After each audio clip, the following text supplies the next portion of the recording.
আজকে আমরা পড়বো হেয়ার অ্যাপ থেকে পার্সি। যাদের কাছে হ্যান্ড নোট আছে, হ্যান্ড নোটের কত পেজ এক্স্যাক্টলি জানা নাই। ফার্স্ট কোশ্চেন হচ্ছে discuss the hairy ape as a social satire. যা আলোচনা করে এটা একটা সোশ্যাল স্যাটায়ার। ওকে, অথবা এভাবে আসতে পারে describe the class conflicts in the hairy ape, যেখানে আমরা কোন শ্রেণী বৈষম্যের চিত্রটা পাই সেটা আলোচনা করো। তার মানে আমরা শ্রেণী বৈষম্য যাদের এগুলো সমাজে দেখি কিন্তু। ওকে, এবং শ্রেণী যে শ্রেণী বৈষম্যমূলক যে টেক্সট সেগুলাকে মূলত মানে স্যাটারিক্যালি রিপ্রেজেন্ট করা। যেমন আমাদের ফার্স্ট ইয়ারে ছিল সেই কি ক্যাথরিন ম্যানসফিল্ড গার্ডেন পার্টি। ওকে, ওখানে সমাজকে স্যাটায়ার করা হয়েছিল। তার মানে ওভারঅল যেভাবে আসে না কেন উত্তর যে সোশ্যাল স্যাটায়ার পড়লে এর পরেরটাও লিখতে পারবেন, এবং এটা বেশ কয়েক বছরই আসছে, 18, 19, 20, 21 মানে হয় এইভাবে আসে না ওইভাবে আসে। ওকে, তো দেখেন কোশ্চেন কি বলছে যে satire is a literary attack on the follies and vices অথবা vices and follies of a society or an individual with a view to correcting them through laughter and ridicule. Satire কি? যে সমাজের bank মানে সমাজের ভুল ত্রুটি গুলাকে বা সমাজের নির্দিষ্ট কোনো মানুষের বা গোত্রের ভুল ত্রুটি গুলাকে যখন ব্যঙ্গ বিদ্রুপাত্মক ভাবে বা হাস্যরসাত্মক ভাবে ফুটিয়ে তোলা হয় বা উপস্থাপন করা হয়, দ্যাট ইজ কল্ড স্যাটায়ার, বা আমরা বাংলায় সেটাকে বলি হচ্ছে মানে প্রহসন আর কি। ওকে, বা ফার্সের মতো মানে ব্যঙ্গ বিদ্রুপাত্মক লেখা। এটা বলছে according to Abram satire may be two types. Abram সে কি বলছে স্যাটায়ার দুই রকম হতে পারে, একটা হচ্ছে ডিরেক্ট অথবা ফর্মাল স্যাটায়ার, একটা ইনডিরেক্ট বা ইনফর্মাল স্যাটায়ার যেটাকে বলে। So in considering the here yap as a satire, we are obviously in a problem.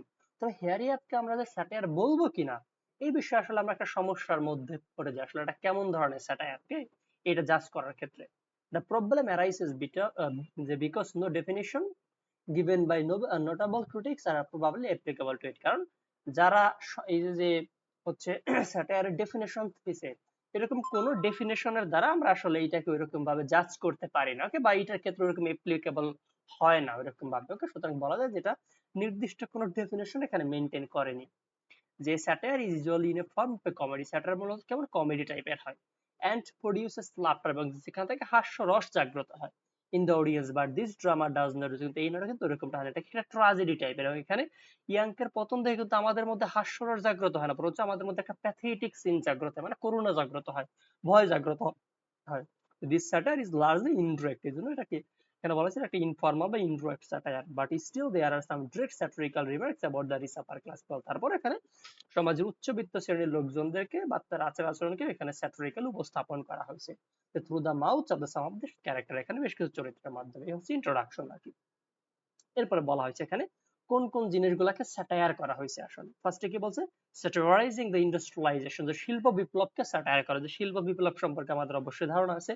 এখানে বলছে satire in the here Ape is not in form but of matter, যেখানে শুধুমাত্র গাঠনিক দিক থেকে এটা স্যাটায়ার তাই না, বরঞ্চ সাবজেক্ট ম্যাটার বা বিষয়াবলীর দিক থেকে এটা একটা স্যাটায়ার আর কি। যে not direct but largely indirect, তবে এখানে সরাসরি এরকম কোনো কিছু স্যাটায়ার করেনি, বরঞ্চ ইনডিরেক্টলি স্যাটায়ার করা হয়েছে। and not labeled against something present before the eyes but against something brooding in the background, এবং আমাদের চোখের সামনে যা দেখি ওইগুলা নিয়ে স্যাটায়ার করা হয়নি, বরঞ্চ যেগুলা মানে কথা অন্তর্নিহিত যে মিনিং বা সমাজের একেবারে অভ্যন্তরে গেড়ে থাকা যে টপিক গুলা আর কি বা যে খারাপ ধারণাগুলো ওইগুলাকে এখানে স্যাটায়ার করা হয়েছে। ওটা নেক্সট লাইন এক্সপ্লেইন করে দেওয়া হয়েছে, the dramatist has satirized the contemporary American society in the Hairy. এখানে সে সমসাময়িক আমেরিকার সমাজটাকে ব্যঙ্গ বিদ্রুপ করছে। But it may also be regarded as a criticism of any society in the present day world where scientific and technological developments have got hold of any advice। তবে আমরা বলতে পারি কি, যেটা দুনিয়ার যে কোনো দেশে যে দেশগুলো স্পেশালি সভ্য হয়েছে বা সে যে শহরগুলো সভ্য হয়েছে সেই সভ্য দেশের কোন একটা সমাজের স্পেশালি যারা কি সায়েন্টিফিক্যাল বা টেকনোলজিক্যাল অনেক উন্নতি করছে তাদের এখানে মূলত স্যাটায়ার করেছে। তার মানে বলা যেতে পারে এটা একটা এলিগরি, যেখানে সেই যদিও এখানে সেই আমেরিকার সমাজটাকে স্যাটায়ার করেছে, বাট আলটিমেটলি বলতে পারি এটা যে কোনো দেশের যে কোনো সমাজকে স্যাটায়ার করা হয়েছে যারা একটু মানে উন্নতি লাভ করছে শিল্প বিপ্লবের থেকে বা শিল্প বা হচ্ছে প্রযুক্তির দিক থেকে। So this may be identified as social criticism or social satire. আমরা বলতে পারি এটা কি একটা সোশ্যাল ক্রিটিসিজম অথবা একটা সোশ্যাল স্যাটায়ার, কারণ এখানে সমাজে চলমান যে বিষয়াবলী যেমন একটা ইন্ডাস্ট্রিয়ালাইজেশনের কথা বলছে এইটাকে স্যাটায়ার করা হয়েছে।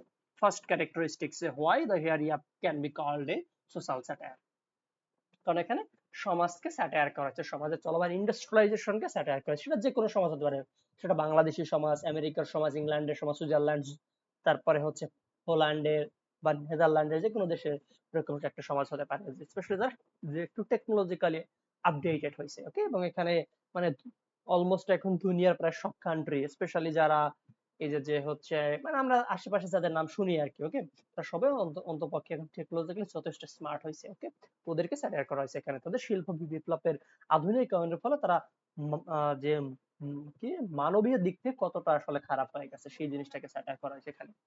So the play presents an extremely negative view of life. এখানে মানুষের জীবনকে খুব নেগেটিভ ভাবে উপস্থাপন করা হয়েছে অফ দ্য মেকানাইজড আমেরিকা, এবং সেটা কোন জায়গার জীবন, এখানে আমেরিকার মতো একটা মেকানাইজড বা সেখানকার লোকজনদের যে মেকানাইজড জীবন ওইটাকে, মানে এখানে মেকানাইজড বলতে ইন্ডিকেট করা হয়েছে যে সেখানকার যে সেখানকার লোকজনরা মেশিনের মতো আচরণ করে বা মেশিনের মতো জীবন যাপন করে, যে the worker best adapted to the system is a Hairy Ape, এবং ওই যেমন এই নাটকে যে সমস্ত হচ্ছে ওয়ার্কারদেরকে পায় তাদেরকে এখানে কি বলা হয়েছে, হিয়ারিয়া বলা হয়েছে।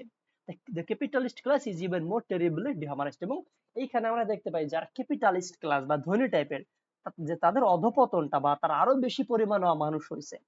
For it has lost all connection with life, কারণ জীবনের সাথে যেন তাদের কোনো কানেকশন নেই। এখানে জীবনের সাথে কানেকশন বলতে মানবতা বোধের কথা বলছে, ওকে, বা মানবীয় গুণাবলীর কথা বলছে। It is simply a position of gaudy marionettes, এখন তারা যেন কি একেবারে মানে জীবন যাপন করা দরকার তাই তারা জীবন যাপন মানে করতেছে। মেরিয়নেটস দ্বারা বোঝায় যে যার কোনো আবেগ অনুভূতি ওইরকম কোনো কিছু নাই, ওকে, একেবারে আনইমোশনাল সেটাকে বলে, তো তারা ওইরকম জীবন যাপন করতেছে। Yank feels he is satisfied with his condition of life as a stoker in a large ship, যেমন এখানে ইয়াংকের কথা বলছে যে সে মনে করে জাহাজের একজন স্ট্রোকার হিসেবে সে খুব সুন্দর জীবন যাপন করতেছে। But later on rejects this acceptance after his rude confrontation with Mildred, কিন্তু যখন মিলড্রেডের সাথে তার পরিচয় হয় বা সাক্ষাৎ হয় আর কি, তখন মিলড্রেড তাকে গাল দেয়, তখনই তার মধ্যে ওই যে যে মানে পজিটিভনেস বা সে যে মনে করতে এই জাহাজটা তাদের কারণ তারা জাহাজ চালিয়ে নিয়ে যায়, এইটার প্রতি একটা রিজেকশন চলে আসে। সে তখন রিয়ালাইজ করে আসলে আমি কে, ওকে, কারণ আমাকে সে গাল কেন দিল যদি আমাদের জাহাজটা হয়। যে guard of the risk class at the end he finds he belongs না, এবং শেষমেশ সে দেখে সে আসলে কোনো কিছুতেই বিলং করে না। After all just before his day, সুতরাং মারা যাওয়ার আগে হিসে সেটা বলে, Christ where do I get up at, where do I fit in, যে ক্রাইস্ট আমি কোথায় যাব, আমি কোথায় নিজেকে মানিয়ে নিতে পারবো। তার মানে এগুলো কেন হয়েছে, ওই যে শিল্প বিপ্লবের ফলে, ওকে, আমাদের সমাজের এই আপডেশন কি আপগ্রেডেশনের ফলে এই জিনিসগুলো কিন্তু স্যাটায়ার করা হয়েছে এখানে, ওকে। আবার বলছে কন্টেম্পোরারি, না এর আগে একটা লাইন রয়েছে যে he feels that he has nothing to belong to, তার কাছে মনে হয় সে আসলে কোনো কিছুতেই বিলং করে না। He at last does not belong to even the gorilla cage, even সে নিজেকে মনে করছে সে তো পশুদের মধ্যে বিলং করে, বাট ইভেন পশুরা তাকে অ্যাকসেপ্ট করে, তার মানে সে কোনো কিছুতে আসলে বিলং করে না, ওকে, এটা কি ইন্ডিকেট করা হয়েছে। এই ফার্স্ট স্টেজটা নিয়ে কোনো সমস্যা আছে কি,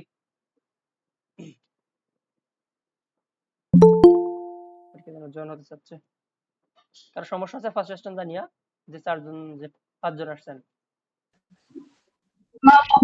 ওকে। এরপর দেখেন ভাইয়া কন্টেম্পোরারি প্রথম লাইনটা একটু বলবেন, প্রথম লাইনটা স্যাটারের। ফার্স্ট লাইন স্যাটায়ার বলতে এটা স্যাটার ইন হেয়ার অ্যাপ এটা। জি ভাইয়া। আচ্ছা, এখানে হচ্ছে স্যাটার ইন হেয়ার অ্যাপ, মানে হেয়ার অ্যাপের মধ্যে যে স্যাটার বা ব্যঙ্গ বিদ্রুপ ইজ নট আ ফরম্যাট, শুধুমাত্র গাঠনিক দিক থেকেই না, বাট অফ ম্যাটার, বড় যে চিন্তা ভাবনা, মানে এইটাকে আমরা যে গাঠনিক বা স্ট্রাকচারালি একটা স্যাটার বলবো তাই না শুধু, বরঞ্চ এইটার মধ্যে যে বিষয়বস্তু থিম আছে সেই দিক থেকে এটা পুরোপুরি একটা স্যাটার। এবং এখানে বলছে যে নট ডিরেক্ট বাট লার্জলি, এখানে সরাসরি স্যাটার করা হয়নি বরঞ্চ ইনডিরেক্টলি স্যাটার করা হয়েছে। যেমন দেখেন এখানে কিন্তু সেই মানুষের অধঃপতনকে সরাসরি স্যাটার করা হয়নি, বরঞ্চ বলা হয়েছে যে তারা ওই জীবনের সাথে মানিয়ে নিয়েছে যে জীবনটা আসলে খারাপ, তার মানে এখানে ইনডিরেক্টলি স্যাটায়ার করা হয়েছে। তাই বলছে যে not direct but largely indirect and not levelled against something present before our eyes, এবং এমন কিছু নিয়ে স্যাটায়ার করা হয়েছে যেটা আমাদের চোখের সামনে না, বরঞ্চ কোথায়, but against something brooding in the background, সেটা কিনা মানে টোটাল মেইন স্টোরির মধ্যে আছে, মানে শাব্দিক ভাবে না বরঞ্চ আভ্যন্তরীণ দিক থেকে, ওকে। বা যেমন সমাজে দেখেন আমরা কিন্তু এরকম লোকজনদেরকে কাজ বাজ করতে দেখি, ওকে, বাট আসলে বা ইভেন আপনি নিজেকে কখনো একজন যে রোবটের মতো মনে করবেন, কখনোই মনে করবেন না, বাট আপনি কিন্তু আসলে রোবটের মধ্যে কাজ করতেছেন, বা আমি আপনি সবাই রোবটের মধ্যে কাজ করতে, এটাই বলা হয়েছে এখানে, যে আমাদের চোখের সামনে যেটা দেখি ওইটা না, বরঞ্চ আমাদের অন্তর্নিহিত যে জিনিস ওইটাকে স্যাটায়ার করা হয়েছে, সেই যে ম্যাটার ওইটাই হচ্ছে এখানকার স্যাটায়ারের বিষয়। তাই বলছে যে এটা স্ট্রাকচারালি শুধু স্যাটায়ার না, বরঞ্চ গাঠনিক না কি থিমের বা ম্যাটারের দিক থেকে এটা একটা স্যাটায়ার, যেখানে ইনডিরেক্টলি স্যাটায়ার করা হয়েছে। আর কোনো সমস্যা আছে? না ভাইয়া। ওকে, এরপরটা দেখেন যে কন্টেম্পোরারি সোসাইটিস কন্ডিশন, সমসাময়িক সময়ে মানে সমাজের যে অবস্থা, ওকে, বা সমাজের যে ধরন আর কি, এটাকেও স্যাটায়ার করা হয়েছে।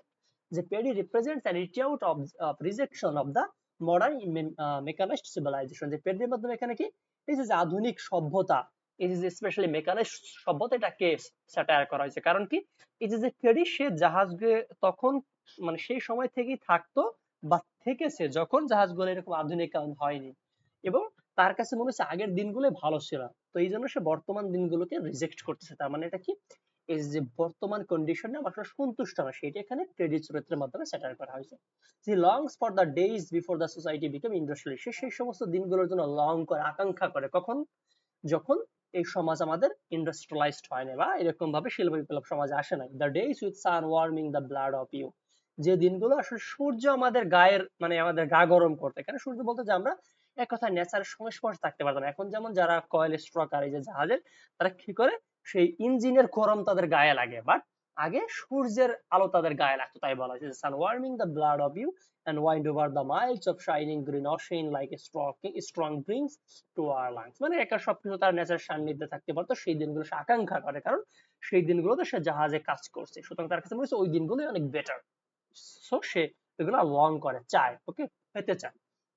যে long things that the structure of the society is rotten. Long এর কাছে মনে হয় সমাজের স্ট্রাকচারটা কি পুরো পচে গেছে, নষ্ট হয়ে গেছে, because of the economic system, এই অর্থনৈতিক অবস্থার জন্য, মানে শ্রেণী বৈষম্যের জন্য। হিসেবে যেমন সে কি বলছে, যে drag us down, we are only wasteless. তারা আমাদেরকে এতটা নিচে নামাইছে, আমরা শুধু দাসের মতো একেবারে। দ্য ড্যামড ক্যাপিটালিস্ট ক্রাশ, যে সে এখানে ক্যাপিটালিস্ট যারা ক্লাস তাদেরকে গাল বেশি আর কি, দ্য ড্যামড ক্যাপিটালিস্ট ক্রাশ। ওকে, এখানে CLAR কি বলে সেটা দ্বারা কিন্তু ক্লাসকে ইন্ডিকেট করা হয়েছে। মানে ওই এক কথায় যারা হচ্ছে আমরা এদিকে যে স্ল্যাং ইউজ করে, এটা একটা স্ল্যাং টাইপের, মানে লেখক এইরকম স্ল্যাং ইউজ করেছে কেন, সেই শ্রমিক টাইপের লোকজনদের যে আচার আচরণ কথাবার্তা এগুলোকে আরো বাস্তবিক ভাবে ফুটিয়ে তোলার জন্য। O'Neill is however more concerned with the psychological and philosophical implication of the machine age। এখানে সেই যে মেশিন এজ, মানে আমরা একেবারে কি জীবজন্তুর মতো জীবন যাপন করি, আমাদের সময়টা কেমন পুরো মেশিনের মতো, এইগুলা নিয়ে সে যথেষ্ট, মানে এখানে তার সচেতনতা বা তার যে জাগরণ, ওকে, বা সে যেগুলো নিয়ে উদ্বিগ্ন, সে উদ্বিগ্নতা দেখাইছে। and herein lies his originality as a social critic। এখানেই মূলত সে একজন মানে কোন ধরনের সোশ্যাল ক্রিটিক সেইটার আমরা মানে দেখতে পাই আর কি, যে সে সমাজের চলমান ইস্যু গুলা নিয়ে লেখালেখি করছে। The Hierarchy is such a moving play and so universal in its appeal because it is a dramatization of the tortured and anguished soul of young। আমরা বলতে পারি এটা কি একটা মুভিং প্লে, মানে একটা জীবন্ত প্লে, ওকে, এবং যেখানে আসলে আমাদের আধুনিক সমাজে এই যে যে হচ্ছে টর্চার, আমরা কতটা টর্চার্ড হই বা আমাদের সোলটা কতটা অ্যাঙ্গুইশড মানে সবসময় যন্ত্রণার মধ্যে থাকে, সেটি এখানে ইয়াংকের চরিত্রের মাধ্যমে রিপ্রেজেন্ট করছে। কারণ ইয়াং সে শিল্প বিপ্লবের শিকার, লাস্টে মারা যায়, এবং আমরা ওই রকম টাইপেরই। His example shows that the truly vicious effects, এখানে তার মাধ্যমে কি দেখানো হয়েছে, যে অফ দ্য ক্যাপিটালিস্ট স্টেজ তার ফিজিক্যালি বাট স্পিরিচুয়াল, যে মানে এই যে যে যারা বলে ক্যাপিটালিস্ট ক্লাস বা হচ্ছে উচ্চবিত্ত, ওকে, যে তাদের ইনফ্লুয়েন্সটা বা তাদের ইফেক্টটা আমাদের উপর শুধুমাত্র শারীরিক না বরঞ্চ মানসিক, মানে আমরা যে তারা আমাদের উপর এমন আচরণ করে যে আমরা জন্মগত ভাবে মনে করি যে আমরা কখনোই তাদের মতো হতে পারবো না, ওকে, মানে আমাদের মেন্টালিটি হচ্ছে তাদের দাস হওয়ার, মানে আমাদের মেন্টালিটি এমন যে আমরা তাদের দাস হওয়ার যোগ্য বা আমরা তাদের দাস। এই জন্য বলছে আমরা দেশে শুধুমাত্র ফিজিক্যালি তাদের দাস বা তাদের দ্বারা ইফেক্টেড হচ্ছে এইটাই না, বরঞ্চ স্পিরিচুয়ালি বা মেন্টালিও আমরা তাদের দ্বারা যথেষ্ট ইফেক্টেড। এরপর বলছে Das the area presents a profoundly pessimistic criticism of life। আর বলতে পারি এখানে আমাদের জীবনের যে হতাশাপূর্ণ চিত্র সেইটাকে সমালোচনা করা হয়েছে। আসলে সেগুলো কেন হয়েছে, শিল্প বিপ্লবের ফলে of the American society of or of all societies resembling the আমেরিকার মতো যে সমস্ত সমাজ এরকম উন্নতি হয়েছে এবং যার ফলে তাদের ডিহুম্যানাইজেশন বা অমানুষের রূপান্তরিত হয়েছে, সেইগুলোকে স্যাটায়ার করা হয়েছে এখানে। which most societies are at the moment, মানে যে এরকম অবস্থা বর্তমানে দুনিয়ার প্রায় সমস্ত সমাজে, ওকে। এই হচ্ছে কেন আমরা এটা একটা সোশ্যাল স্যাটায়ার বলবো, অথবা মানে শ্রেণী বৈষম্যের কোন দিকগুলোকে এখানে স্যাটায়ার করা হয়েছে। কোনো সমস্যা আছে এটা নিয়ে?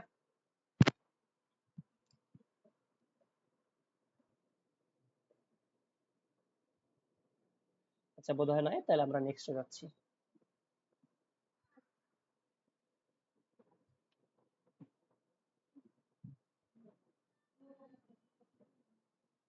ওকে, 2 নম্বরটা কি বলছে, যে comment on the crisis of identity and isolation in the novel the Hairy Ape. মানে এখানে এই যে আইসোলেশন বা আইডেন্টিটির কোন ক্রাইসিসের থিমটা পাচ্ছে এটা আলোচনা করো, ওকে, অথবা এভাবে আসতে পারে discuss the major themes of the Hairy Ape, যে এখানে লিখে দাও যে উপরের কোশ্চেনটা পড়লে এটা লেখা যাবে আর কি। কারণ এখানে মেইন থিমটি হচ্ছে মানুষের যে আইসোলেশন, মানুষের যে ক্রাইসিস, ওকে, যেমন আমরা এটা কিনে যে দুনিয়ায় কিন্তু কেউ এটা চাইবে না যে সে, মানে খুব কম লোকে চাইবে না এমনটা না অবশ্যই, মানে কিছু লোকজন তো অবশ্যই আছে যে যারা কিনা দুনিয়াতে কিছু রেখে যেতে চায় না, ওকে।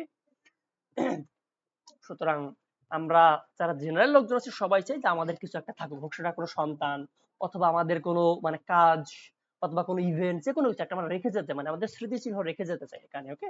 বা দেখবেন যে হচ্ছে আমরা যখন কোনো স্পেশালি আমরা যখন ইন্টারমিডিয়েট বা এসএসসি এক্সাম দিতাম, আমাদের একটা হল পড়তো, সেই হলের যে বেঞ্চগুলো ওখানে আমরা নাম লিখে রাখতাম, ওকে। বা আমরা কোনো ইম্পর্টেন্ট জায়গায় গেলে বা কোনো হিস্টোরিক্যাল প্লেসে গেলে আমাদের নাম লিখে রাখি, আসলে কি আমরা আইডেন্টিটি রেখে আসতে চাই, ওকে। সবসময় আমাদের এই আইডেন্টিটি ক্রাইসিসে ভুগি যে না জানি কখন আমরা, মানে এক কথায় আমরা এগুলা বলে অহংকার করি যে আমাদের আইডেন্টিটি আছে, এবং যেখানে নাই সেখানে আমরা ক্রাইসিসে ভুগতে থাকি। তো এখানে মেইন থিমটাই হচ্ছে এটা, এবং এটাই আসলে আমাদের আধুনিক যারা মানুষ আমাদের মেইন ইস্যু, যে আমরা আইডেন্টিটি ক্রাইসিসে ভুগতে থাকি অলওয়েজ, যেটা এখানে ইয়াংকের মাধ্যমে রিপ্রেজেন্ট করা হয়েছে। দেখেন কি বলছেন খাদিজা, ওকে। এখানে বলছে যে in literature theme refers to the central or dominating idea, the message implicit in the theme বলতে কি বুঝি, মেইন যে কথাটা বা মেইন যে ঘটনাটা।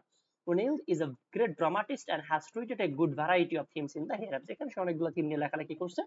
It combines the themes of illusion and reality. এখানে সে বাস্তবিকতা এবং কাল্পনিকতা এই থিমটা ডেভেলপ করছে, এবং সেটা কার মাধ্যমে, ওই ইয়াংকের মাধ্যমে। সে মনে করছিল জাহাজটা তাদের, বাট জাহাজটা কিন্তু তাদের না, এটা তার কি একটা ইলুশন, ওকে।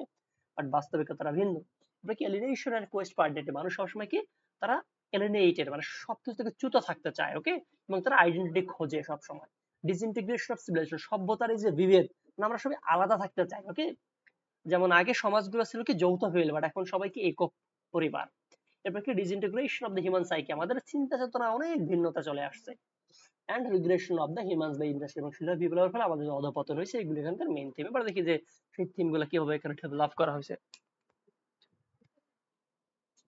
ফার্স্টে কি বলছে, রিগ্রেশন অফ দ্য হিউম্যান, যে মানুষের কিভাবে অধপতন হয়েছে।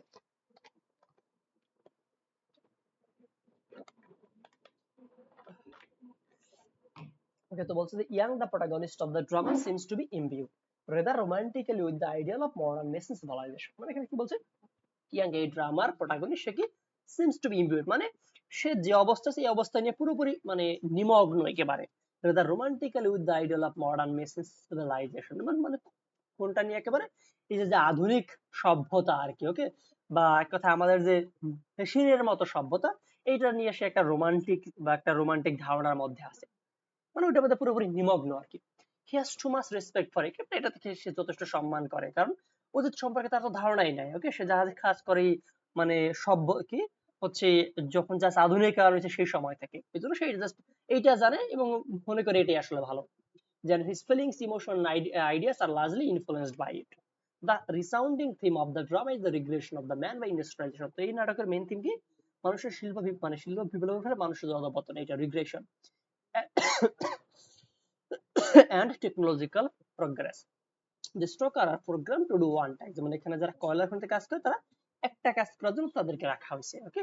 যেমন আমরা একটা মেশিনকে একটা কাজ করে দিলে সারাদিন একটা কাজই করতে থাকে, ওকে। মানে আমরা যে তাদেরকে যেভাবে প্রোগ্রাম সেট করি তারা ওই অনুসারে কাজ করে।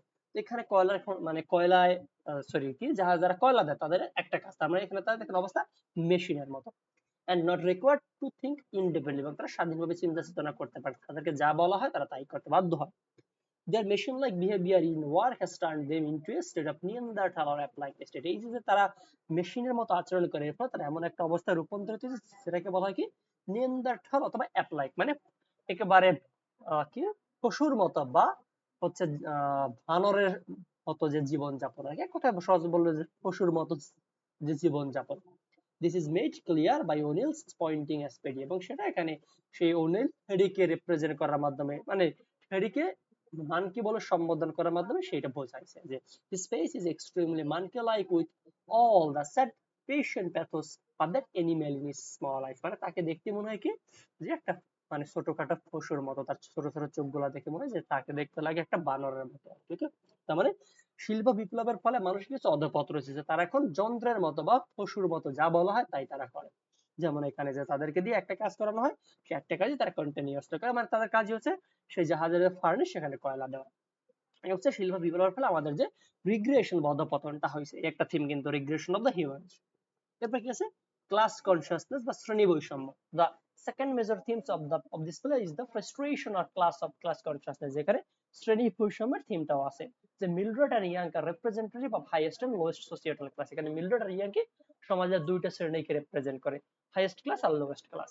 The bourgeois and the proletariat, এই যে বুর্জুয়া বা উচ্চবিত্ত শ্রেণী বা মধ্যবিত্ত শ্রেণী এবং কারা মানে প্রোলেটরিয়াট বা সর্বহারা, মানে যাদের কোনো কিছু নাই, মানে যারা গরিব আর ধনী আর কি। যে হাউবার Mildred and Young's lifestyle are extremely different, দুজনে টোটালি আলাদা জীবন যাপন করে। Mildred describes herself as the worst product of her father's steel company। Mildred কি বলে, সে তার বাবার স্টিল কোম্পানির একটা ওয়াস্ট প্রোডাক্ট, মানে এক কথায় সে ভালো না, খারাপ আর কি। ওকে, মানে সমাজ সম্পর্কে তার ধারণা এটা ওয়াস্ট। যে she has reaped the financial benefits of the company, সে কি করে ওই কোম্পানির যে ফাইন্যান্সিয়াল বেনিফিট এগুলো সে রিপ করে বা খেয়ে ফেলে, মানে খেয়ে ফেলে বলতে সেগুলো এনজয় করে। But has felt none of the vigor or passion that created, কিন্তু যারা এগুলা মানে যারা তাদেরকে ধনী বানায় ওদের প্রতি তার কোনো আকর্ষণ বা আগ্রহ বা মানে আকর্ষণ বলতে যে ওরকম কোনো ভালোবাসা বা সম্মান মায়া দয়া অনুভূতি নাই। The young on the other hand has felt too much for the life Mildred described, কিন্তু ইয়াং সে কি করে মিলড্রেডটা যেমন ধনী জীবন যাপন করে সে ওই লাইফের আকাঙ্ক্ষা করে। তার মানে দেখেন এই মিলড্রেড এবং ইয়াংকের মাধ্যমে সমাজের দুইটা শ্রেণী ইন্ডিকেট করা হয়েছে, একদল যারা সর্বহারা আর একদল হচ্ছে কি যারা সবকিছু এনজয় করে। এই হচ্ছে ক্লাস কনফ্রেশন, যেটা এই দুজের মাধ্যমে আমরা পাই নাটকে, যে young treasures to topple the class structure by re-describing the importance and necessity of working class। Yank সে আসলে কি এই যে সমাজের এই যে ক্লাস স্ট্রাকচার সেটাকে আসলে টপাল করতে চায়, ভেঙে ফেলতে চায় আর কি। ওকে, তো এখানে আরেকটা থিম হচ্ছে কি শ্রেণী বৈষম্য। হচ্ছে এখানে শ্রেণী বৈষম্যটা ইয়াং এবং এই যে হচ্ছে মিলড্রেড ডগলাস তার যে চরিত্র তার মাধ্যমে রিপ্রেজেন্ট করা হয়েছে। এরপর কি আছে ডিসইন্টিগ্রেশন, মানে যত বেশি আমরা সভ্য হয়েছি আমরা একে অপরের থেকে আলাদা হয়ে গেছি, বিভেদ হয়ে গেছে আমাদের মধ্যে। তা এখানে বলছে the disintegration of modern civilisation is another important theme. From a study of his life, it transpires that Young is a victim of disintegration of the modern civilization। যে আমরা ইয়াংকের চরিত্রের মাধ্যমে কি থিমটা পাই, আধুনিক সভ্যতার যে ভাঙন আর কি। ওকে, যেমন সে কিন্তু কোনো ফ্যামিলি নিয়ে কোনো কথা বলতে চায় না বা শুনতেও চায় না। Which has become virtual spiritual and cultural wasteland, যে সমাজটা বা যে সমাজের মানুষজন বা সভ্যতা কি হয়ে গেছে মানে ধর্মীয় বা সাংস্কৃতিক দিক থেকে পুরো ওয়াস্টল্যান্ড বা মানে জলাভূমি বা বদ্ধভূমিতে রূপান্তরিত হয়ে গেছে, মানে খারাপ বা নোংরা জায়গায় রূপান্তরিত হয়ে গেছে সেই টি.এস. এলিয়টের ওয়াস্টল্যান্ডে। This is due largely to the social and economic system prevailing in the present world. এইগুলো কেন হয়েছে, এই যে আমাদের অর্থনৈতিক বা সামাজিক অবস্থার জন্য বা হচ্ছে যে পারিপার্শ্বিক অবস্থা এগুলোর জন্য। The dramatist points his finger to the socio economic system which tends to degrade humans into this। যে না এখানে নাট্যকার সে সমাজের ওই দিকটার প্রতি সে আঙ্গুল তুলছে যে দিকের জন্য আসলে মানুষ পশুতে রূপান্তরিত হয়েছে, মানে এরকম আলাদা হয়ে গেছে, যে তারা এখন ফ্যামিলি নিয়ে কোনো চিন্তা ভাবনা করে না বা করতে চায় না। যে Christ where do I get up at where do I যাবেন, এখানে ইয়াং সে বলছে যে ক্রাইস্ট আমি কোথায় যাব, আমি কোথায় নিজের সাথে ফিট করতে পারবো। সে পুরো আইসোলেটেড, পুরো কি ডিসইন্টিগ্রেটেড, আলাদা হয়ে গেছে, সমাজচ্যুত হয়ে গেছে। ওকে, এই একটা থিম আছে কি, সেটা হচ্ছে ডিসইন্টিগ্রেশন অফ মডার্ন সিভিলাইজেশন বা আধুনিক সভ্যতার যে ভাঙন বা আইসোলেটেড থাকা আর কি। আর কি আছে সার্চ ফর আইডেন্টিটি আর কি, যে আমরা আধুনিক মানুষে কি করি বা এক কথা আমরা সবাই আমাদের আইডেন্টিটি সময় সার্চ করতে চাই। In the play O'Neill makes it clear that search for identity or alienation is the greatest problem of modern civilization। কি আমাদের আধুনিক মানুষের অন্যতম একটা মেইন সমস্যা হচ্ছে যে আমরা সবসময় আমাদের আইডেন্টিটিটা ক্রিয়েট করতে চাই। Young moves from here to there to find some answer to this problem। Young সে এখান থেকে ওখানে যায় কেন, এই সময় মানে তার সে আসলে কে, সে আইডেন্টিটিটা জাস্ট রিভিল করতে বা সে তার আইডেন্টিটা জানার জন্য যায় এখান থেকে সেখানে। But he does not get a risk, কিন্তু সে কোনো সলিউশন পায় না। He is quite confident and proud of his superior strength, সে তার শারীরিক মানে যে সামর্থ্য এটা নিয়ে যথেষ্ট অহংকার করে। But he is detached from home, কিন্তু না আছে তার কোনো ফ্যামিলি না কোথাও সে বিলং করে। And things he belongs to the ship, এবং ফার্স্টে সে বিলং করতো সে হয়তো জাহাজটাতে বিলং করে, কারণ সে বা তার মতো যারা শ্রমিক তারা জাহাজটা চালিয়ে নিয়ে যায়। But his sense of belongingness is shattered when Mildred meets the Stockers in their Stockholm and she faints and calls him a filthy beast। কিন্তু তার এই যে মানে ইয়াংকের যে belongingness এর যে সেন্স বা অনুভূতি, সে মনে করতো জাহাজটা তাদের, এটা তখনই শেষ হয় যখন কিনা মিলড্রেড ডগলাস তাকে গাল দেয়, filthy beast বলে। যেমন এখানে বলছে টেক মি অ্যাওয়ে, আমাকে এখান থেকে নিয়ে যাও filthy beast, God damn you. Okay, তার মানে আমরা সবসময় আমাদের আইডেন্টিটি ক্রিয়েট করতেছি, আমরা জানাই দিয়েছি আমি আসলে কে বা আমরা কে। ওকে, যেটা কিনা এখানে ইয়াং করতে চাইছে বাট সে কোথাও আসলে সেট করতে পারে, সে লাস্টে মারা গেছে। এটাই আমাদের একটা মানে অন্যতম একটা থিম আমাদের আধুনিক মানুষের আর কি। যে hearing this remark Yank feels deeply insulted, এটা শোনার পর সে প্রচুর মানে অপমানিত বোধ করে এন্ড সিক্স টু টেক রিভ, এবং সে আসলে মানে হচ্ছে রিভেঞ্জ নিতে চায় আর কি, যে বলছে তার উপর একটা কথা, সে ধনীদের উপর রিভেঞ্জ নিতে চায়। he searches for identity and finds that he does not belong in anywhere, সে তার আইডেন্টিটি খোঁজে এবং সে দেখে কি সে আসলে কোনো কিছুর মধ্যে বিলং করে না। the theory of that the focuses on young loss of faith and belief in himself as well as in the world in which, তার মানে আমরা বলতে পারি এটা আসলে কি মানুষ যে দুনিয়াতে থাকে বা যেখানে থাকে তার প্রতি তার কোনো বিশ্বাস নাই, সে পুরো একেবারে নির্জন জীবন যাপন করে, একাকী জীবন যাপন করে। in search of his identity, Young discovers that he is alone and that the world is a prisoner of him. সে তার আইডেন্টিটি খুঁজতে গিয়ে কি জানতে পারে, সে আসলে একা, এবং দুনিয়ার আশেপাশে সবকিছু তার কাছে একটা কারাগার বা বন্দি জীবনের মতো মনে হয়। কারণ আমাদের আধুনিক জীবনের অন্যতম একটা বৈশিষ্ট্য হচ্ছে আমরা সবসময় আইডেন্টিটি ক্রাইসিসে ভুগছি, যেটা কিনা এই নাটকের অন্যতম একটা মেইন থিম। এবার কি বলছে, ডিসইন্টিগ্রেশন অফ হিউম্যান সাইকি। ওকে, মানে এমনিতে কোশ্চেন ভাইয়া ভাইয়া ডিজিটাল সেটা না এটা না, ওই যে সার্চ ফর আইডেন্টিটিতে মানে আমরা কিভাবে মানে আইডেন্টি ক্রাইসিসে পড়ি, মানে আমাদের সাথে কিভাবে আচ্ছা, রিলেটেড? আপনি কি জাস্ট এই দুনিয়া থেকে এমনিতে মার চাইতে চান, নাকি আপনি চান যে আপনার কোনো বাচ্চা কাচ্চা হোক যে আপনার বংশটাকে এগিয়ে নিয়ে যাবে? হ্যাঁ, আমরা এটা চাই যে হ্যাঁ তার মানে মানে আমাদের আহ, তার মানে এটা কি আপনার হুম, আইডেন্টিটির একটা সিম্বল না?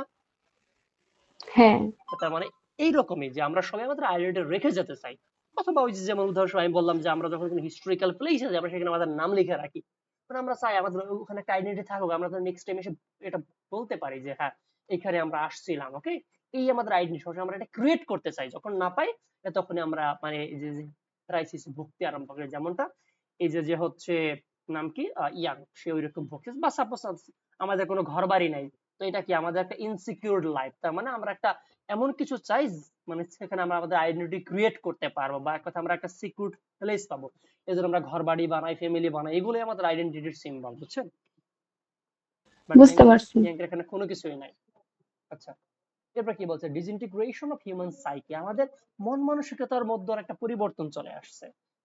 আচ্ছা, আর এই কোশ্চেনটা এমনিতে অনেক মানে বড় হয়ে গেছে, তো চাইলে এটা স্কিপ করতে পারেন, মানে এই লাস্ট স্টেপটা যদি চান আমি এমনিতে পড়াই দিই, বাট উপরে যতটুকু লেখা আছে এগুলো লিখলে এক্সাম আশা করি 7-8 পেজের উপরে হয়ে যাবে। ওকে, সাত অ্যাটলিস্ট কত, 1 2 3 4 5 6 7, হ্যাঁ প্রায় 8 পেজের মতো হয়ে যাবে অন্তত আমি যদি লিখি। তো যদি চান লাস্টের টুকু মানে এই স্টোন স্কিপ করতে পারে, কারণ এইটা সম্পর্কিত থিম উপর অলরেডি আছে যে ডিসইন্টিগ্রেশনটা, যে এখানে আর একটু স্টান্সা মানে একটু বড় করে লিখে দেওয়া আছে, চাইলে লিখতে পারেন যে disintegration of human psyche. Psyche বলে মানে সাইকি বলতে সাইকোলজি আর কি, যে আমাদের মন মানসিকতার মধ্যে যে বিভেদ চলে বা ভিন্নতা চলে আসছে। The disintegration of the human psyche is yet another theme of the on the drama on the of the হবে আর কি। ওকে, এখানে টপ লিখে of the drama project here O'Neill examines the psychological implication of the machine age, এখানে সে আসলে এই যে মানব মানে যান্ত্রিক সভ্যতার আর কি, মানে আমরা যে মানুষের যান্ত্রিক মানে যন্ত্রের মতো হয়ে গেছি, সেই সভ্যতার যে সাইকোলজিক্যাল ধ্যান ধারণা এটাকে সে এক্সামিন করছে বা এটাকে সে রিপ্রেজেন্ট করছে নাটকে।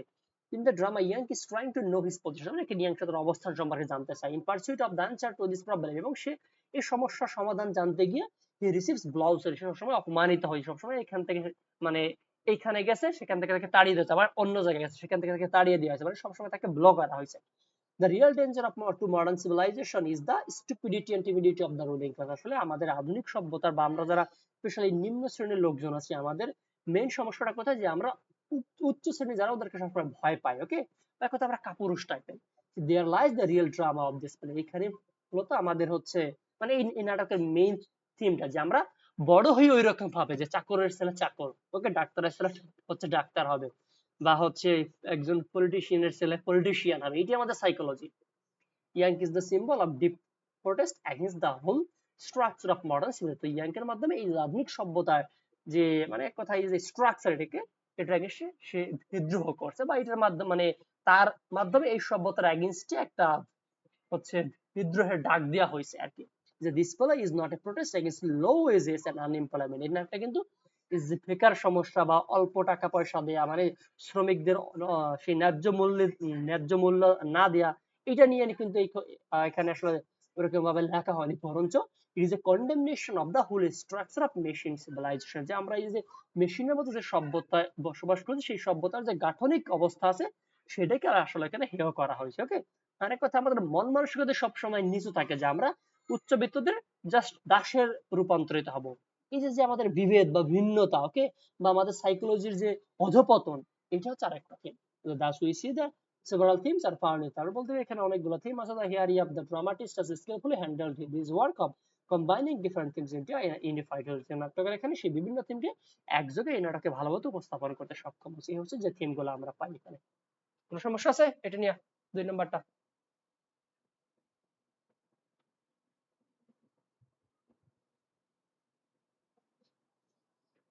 হ্যালো কারো সমস্যা থেকে ভাইয়া মেবি নাই আমরা তাহলে নেক্সট টপিক যাই the Sun Also Rises so সামারিটা দেখি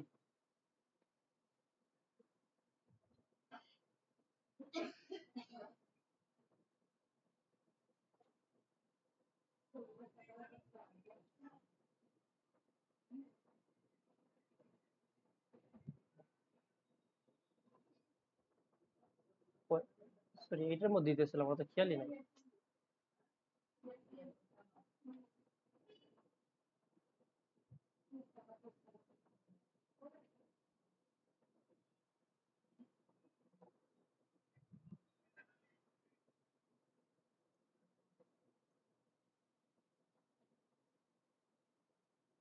আচ্ছা এখন আমরা পড়বো the Sun Also rises okay Ernest Hemingway এর একটা লেখা খুব সুন্দর একটা টেক্সট বাট মানে এমনিতে মনে হতে পারে যে আসলে কোনো থিম নাই বাট আসলে এখানে লস্ট জেনারেশন কে ইন্ডিকেট করা হয়েছে ওকে লস্ট জেনারেশন লাস্ট না কিন্তু লস্ট মানে যারা হারিয়ে মানে যাদের জীবনের কোনো মূল্য নেই মানে আমি আপনি আমাদেরকে বলেছে লস্ট জেনারেশন আমাদের জীবনের কোনো মিনিং নেই আসলে আমরা খাই দাই ঘুরে বেড়াই এটাই হচ্ছে লস্ট জেনারেশনের কাজ বাস আচ্ছা যাই হোক এখানে বলছে দা সান অলসো রাইজেস তো এখানে মানে টাইটেলের অনেক সিগনিফিকেন্স আছে মানে সূর্য আবারও উদিত হতে পারে এখানে সূর্য দ্বারা কি আমরা চাইলে আবারও আমাদের দুনিয়াকে বা আমরা চাইলে আবারও ভালো হতে পারে এই হোপটা মানে আশাটা কবি এই সরি কবি না তো লেখক সে এই যে নাটকের যে হচ্ছে নাটকের নভেলের যে হচ্ছে টাইটেল এটার মাধ্যমে উপস্থাপন করে গেছে যে সূর্য আবার মানে সূর্য বলতে আমাদের মধ্যে আবারও চাইলে হচ্ছে ভালো কিছু হতে পারে মানে গ্রো করতে পারে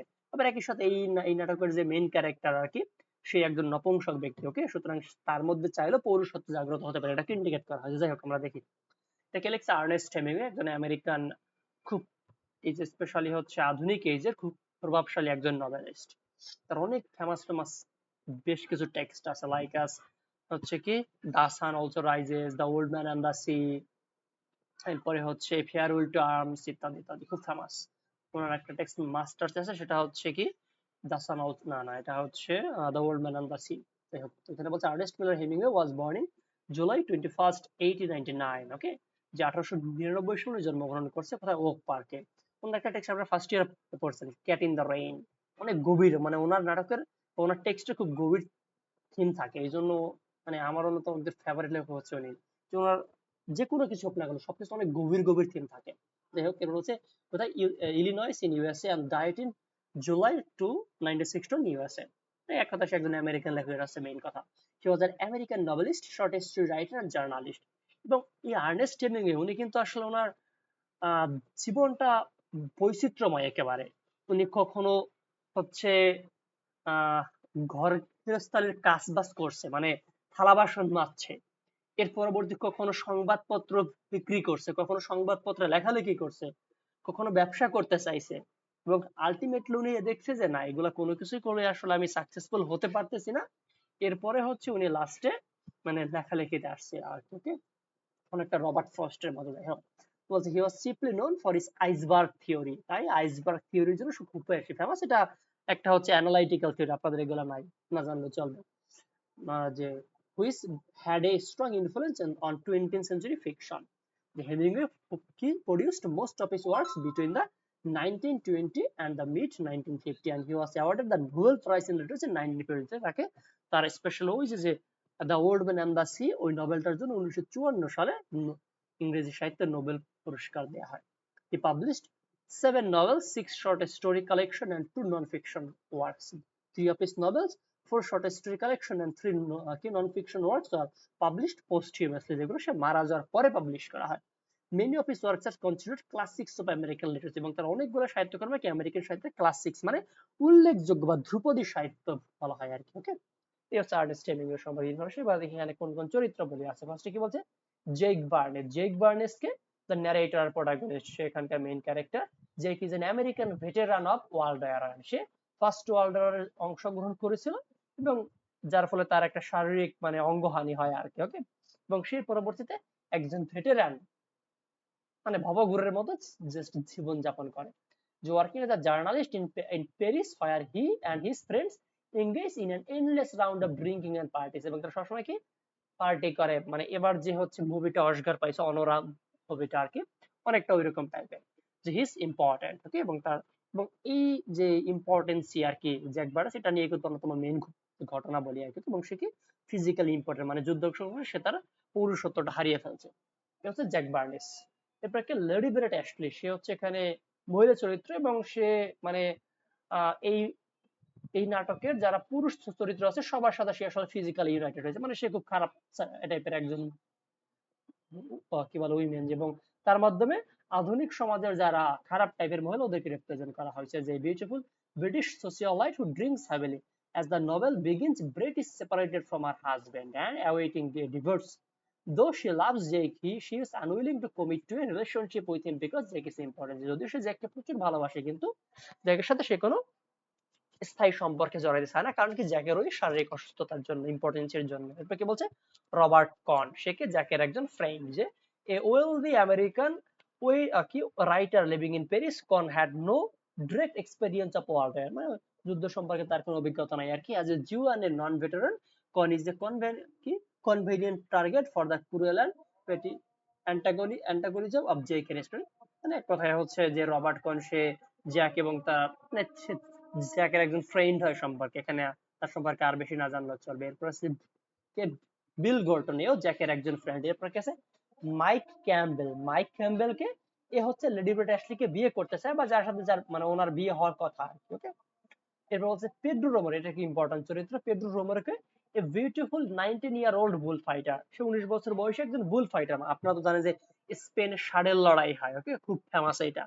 তো ওইরকম একজন স্প্যানিশ বুল ফাইটার হচ্ছে পেড্রো রোমেরো। এবং এই যে যে হচ্ছে জ্যাক বার্নেস, সে যেমন চরিত্র তার টোটালি উল্টো চরিত্রটা হচ্ছে পেড্রো রোমেরো। ওকে, আপনারা যেমন থার্ড ইয়ারে বেলিন্ডার চরিত্র এবং ক্লারিশার চরিত্রটা পড়ছিলেন, যে বেলিন্ডা সে হচ্ছে একজন নেগেটিভ চরিত্র, তার চরিত্রের খারাপ দিকগুলোর উল্টোটা মানে ভালো কোয়ালিটি গুলা ওই যে ক্লারিশার মধ্যে আমরা পেয়েছিলাম, ওটাকে বলা হয় ফয়েল ক্যারেক্টার। এখানে একই রকম যে জ্যাকের মধ্যে যে সীমাবদ্ধতা গুলো আছে সেইগুলো এখানে পেড্রো রোমেরোর মাধ্যমে উপস্থাপন করেছে। তার মানে এখানে জ্যাকের একজন ফয়েল চরিত্র হচ্ছে পেড্রো রোমেরো। ওকে, আচ্ছা যাই হোক, এরপর বলছে হুইচ ফিজিক্যালি স্ট্রেঞ্জ। এরপরে যারা আছে অত বেশি ইম্পর্টেন্ট না, তার মানে মেইন চরিত্র হচ্ছে Jack Barnes, Lady Brett Ashley আর হচ্ছে পেড্রো রোমেরো। এরপর যা আছে জ্যাকের সবাই বন্ধু বান্ধব, যারা ইউরোপের এক এক শহরে ঘুরে বেড়ায় আনন্দ ফুর্তি করে। ওকে, এখানে বাংলা সামারি আছে, আপনার বাংলা সামারিটা পড়ে নিন, মানে ইংরেজি সামারিটা দেখি একটু। ওটা আজান দিয়েছে, আজান দিয়ে শেষ হবে।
ওকে, তো দেখেন কি বলছে যে the sun also rises opens with the narrator Jack Barnes delivering a brief biographical sketch of his friend Robert Holmes। যে শুরুতে আমরা দেখতে পাই যে জ্যাক বার্নেস সে তার ফ্রেন্ড রবার্ট হোম তার সম্পর্কে মানে কিছু কথাবার্তা বলতেছে। Jack is a veteran of World War one who now works as a journalist in Paris. সে একজন ভেটেরান, ওকে, এবং যে ফার্স্ট ওয়ার্ল্ড ওয়ারে অংশগ্রহণ করেছিল এবং সে বর্তমানে ফ্রান্সের রাজধানী প্যারিস সেখানে একজন জার্নালিস্ট হিসেবে কাজ করে। কন ইজ অলসো অ্যান আমেরিকান এক্সপেট্রিয়েট, এবং কনকে সে একজন আমেরিকান এক্সপেট্রিয়েট মানে সে অভিবাসী, মানে সে পার্মানেন্ট আমেরিকান না, সে আমেরিকায় এসে থাকতেছে আর কি। অলদো নট এওয়ার ব্যাটেল, যদিও সে যুদ্ধে অংশগ্রহণ করে নাই।